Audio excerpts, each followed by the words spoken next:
सभी दर्शकों को मेरी तरफ से बहुत बहुत हार्दिक शुभकामनाएं। साथियों, आज हमारी आपसे मुलाकात बहुत दिनों के बाद हो रही है। वैसे हमारे आश्रम में सत्संग बराबर हुआ करता है हर पहली तारीख और 15 तारीख को, जिसमें हमारे भक्तजन और सभी साधु महात्मा सत्संग किया करते हैं। लेकिन मेरे सामने एक मजबूरी रहती है कि बहुत तमाम लोग हमें घेरे बैठे रहते हैं अपनी अपनी समस्याएं लेकर के, जिसकी वजह से हम आप लोगों के समक्ष YouTube पर नहीं आ सकते। आज मैंने बहुत कोशिश करके सोचा कि आज कम से कम मुलाकात करने काफी दिन हो गए हैं। तो साथियों, हमारे इस धाम पर हमेशा संत महात्मा और सद्गुरु विद्यमान रहते हैं। यहां तक कि परम पिता परमात्मा स्वयं मनुष्य के शरीर में कहीं न कहीं पर धाम पे मौजूद रहता है, अपने भक्तों को, अच्छे लोगों को ज्ञान देता है। इसी के मद्देनजर मैंने नेट पे कई बार देखा, मध्य प्रदेश के अंतर्गत दतिया जिले में एक पंडोखर सरकार धाम, वहां के महाराज जी आदरणीय गुरु शरण जी महाराज उसके संचालक हैं, अध्यक्ष हैं, या कह लीजिए महाराज। तो मैंने कई वीडियो इनके देखे जो कि लाइव दिखाया करते हैं। वास्तव में त्रिकालदर्शी हैं, बहुत ही ज्ञानी महापुरुष हैं। जब मैंने उनके कार्यक्रम देखे, उनके वीडियोज देखे, तो हमें बहुत खुशी हुई, अपार खुशी हुई कि हमारे भारतवर्ष में ऐसी महान विभूतियां आज भी मौजूद है जिनसे पूरा विश्व लोहा मांग रहा है। हमारे महाराज जी पंडोखर सरकार वाले आज पूरे विश्व में यश फैला रहे हैं, पूरी दुनिया का कल्याण कर रहे हैं। और सबसे बड़ी बात यह है कि जो भी व्यक्ति उनके पास जाता है उसका वर्तमान, भूतकाल और भविष्य का बिना कुछ पता है वो स्वयं बता देते हैं। और यहां तक कि क्या उसके मन में है, कौन सा प्रश्न लेके आया है, कौन सी समस्या लेके आया है, यह सब कुछ बता देते हैं। यह कोई साधारण व्यक्ति का काम नहीं है, यह किसी महान अवतार का काम है। तो हमारे महाराज जी जो पंडोखर सरकार के अध्यक्ष हैं, महंत हैं, मैं उनको बार बार प्रणाम करता हूं और बहुत आभार व्यक्त करता हूं। आज हमारे भारतवर्ष की शान पूरे विश्व में फैल रही है, पूरी दुनिया से लोग आ रहे हैं और महाराज जी के ज्ञान को लोहा मान रहे हैं। लेकिन बड़ा दुर्भाग्य है कि कुछ लोग बुराई करने में भी पीछे नहीं है।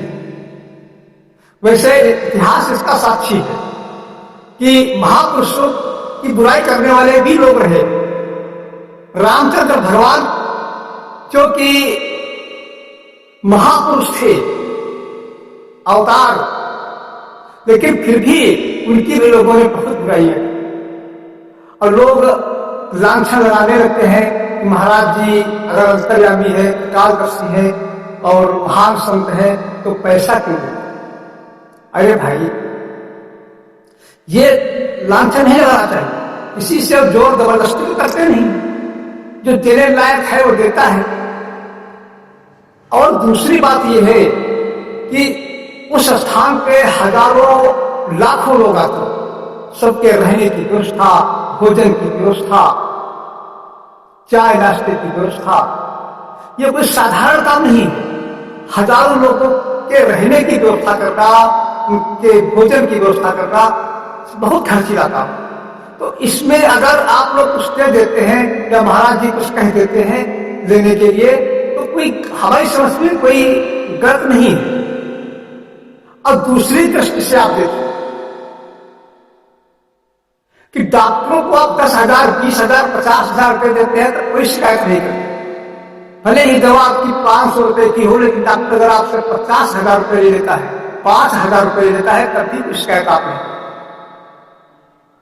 लेकिन एक महान संघ जो आप लोगों के लिए इतनी बड़ी व्यवस्था कर रहा है और आपकी सारी बातें बता रहा है, आपको कल्याण का मार्ग बता रहा है, अगर उसके दरबार में आपका कुछ हिस्सा धन का लग जाता है तो हमारी समझ में कोई बुराई नहीं है, ये कोई गलत नहीं। हाँ, अगर आप देने में सक्षम नहीं तो महाराज जी ने पहली बात तो कहते ही नहीं सबसे हैं। दूसरी बात अगर उन्होंने कह दिया है तो अगर आप हाथ जोड़ करके निवेदन करते हैं महाराज जी हम इस लायक नहीं है, तब भी वो दयालु है। ऐसा नहीं कि आप पैसा नहीं दोगे तो आपका काम नहीं करेंगे, आपकी समस्या नहीं सुनेंगे, ऐसा कुछ भी नहीं। कोई भी महापुरुष ऐसा नहीं करता है। 150, 100, 200 रुपए की बात नहीं, चलो वो तो वैसे भी लोग कभी रिश्तेदार आ जाते हैं, जाओ आप बातों में नाजायज खर्च कर देते हो आप लोग। अगर आपने आश्रम में 100-200 रुपए दे दिए तो वो भी आपके लिए अच्छा है, क्योंकि दान का लेना और दान का देना ये जब से सृष्टि हुई है तब से ये सब चला आ रहा है। ये देना भी अच्छा है और लेना भी अच्छा है। आप देते हैं तो आपका धन शुद्ध होता है, आपकी मन की पवित्रता बढ़ती है, आपके अंदर भाव बढ़ता है, और लेने वाला अगर आप लोगों की व्यवस्था में खर्च करता है तो वो भी अच्छा। इसमें आप लोग बुराई न करें। मैं तो यही हाथ जोड़ करके जो लोग बुराई करते हैं उनसे निवेदन करता हूं कि ऐसे महापुरुष बुराई न करें, इससे आपको कोई लाभ नहीं होगा। सूर्य इतना चमकता है, इतनी रोशनी है, इतना तेज, अगर आप सोचे कि धूल फेंक करके उसको गंदा कर देंगे तो ये नहीं हो सकता। हाँ, उल्टे वो धूल आपके ऊपर आएगी, आप जरूर गिरते। इसलिए किसी भी महापुरुष की इस तरीके से बुराई नहीं की जाती है। बुराई करने वालों के वीडियो भी मैंने देखे हैं, उससे मैं हाथ जोड़ करके निवेदन करता हूं कि देखिए कितने कितने राक्षसी प्रवृत्ति के लोग यहाँ पर मौजूद हैं, उनकी आप बुराई नहीं करते। और एक महान संत जो लोक कल्याण के लिए इतना कर रहा है, आपके देश की शान को बढ़ा रहा है, आपकी समस्याओं के निराकरण के लिए उसने कितनी बड़ी तपस्या की हो तो उन्हें यह सिद्धियां मिल गई, उसकी आप लोग बुराई कर मत बुराई करो। रही बात फायदे की, तो हर संत हर गुरु चाहता है मेरा शिष्य ठीक रहे, लेकिन जब आपके कर्म खराब होंगे, आपकी सोच खराब होगी, आपकी विचारधाराएं खराब होंगी तो कल्याण परमात्मा भी नहीं कर सकता है, वो भी सजा देता है। इसीलिए दावा नहीं किया जा सकता है सभी का कल्याण हो जाएगा। हाँ, जो सच्चे हृदय से जाएगा, निष्कपट भाव से जाएगा संतों के पास, उसका कल्याण 100 नहीं 200% निश्चित। और जो देखा दुनी में जाएंगे या डरते डरते जाएंगे, अंदर चोर बैठा होगा, मन में विचार होंगे, मन गंदा होगा, ऐसे लोगों का कल्याण कहीं नहीं हो सकता है। ऐसे संत बहुत विरय धराधाम पर मिलते हैं। और आज महाराज जी हमारे देश का और हमारा सबका नाम रोशन कर रहे हैं, हमारे देश की गरिमा बढ़ रही है। तो अगर हम उनका सहयोग न कर सके, उनकी प्रशंसा न कर सके, तो हमारा ये धर्म नहीं है कि हम उनकी बुराई करें। धन लेने की बात नहीं है, धन आपका परस्वार्थ में लग रहा है, आप लोगों के लिए ही खर्च हो रहा है। आप लोगों की रहने की व्यवस्था हो रही है, मंदिर की व्यवस्था हो रही है, आश्रम का संचालन हो रहा है, तमाम उसमें कार्य करता है। बताइए, हजारों लोगों का भोजन बनाने के लिए भी 100-200 लोगों की जरूरत है, उनको भी कुछ चाहिए। इसलिए आप इसको पूरा न माने, हम आप लोगों से विनती करते हैं, निवेदन करते हैं। ऐसे महान संत हमारे परम पूज्य स्वामी जी महाराज हुए हैं, वो भी एक अंतर्यामी थे। और उनके बाद मैंने देखा तो सिर्फ पंडोकर सरकार के अध्यक्ष महंत जी को देखा। ऐसी महान भक्तियां बड़े भाग्य से आती है हम लोगों के पास और हम लोगों को ज्ञान देती है, रास्ता बताती है। तो आप सभी से निवेदन है कि जो लोग बुराई करते हैं, आपकी इच्छा है तो करो, लेकिन मेरी तरफ से यही कहते हैं, हम यही कहते हैं, यही सलाह देते हैं कि ऐसे महापुरुष की बुराई नहीं करनी चाहिए।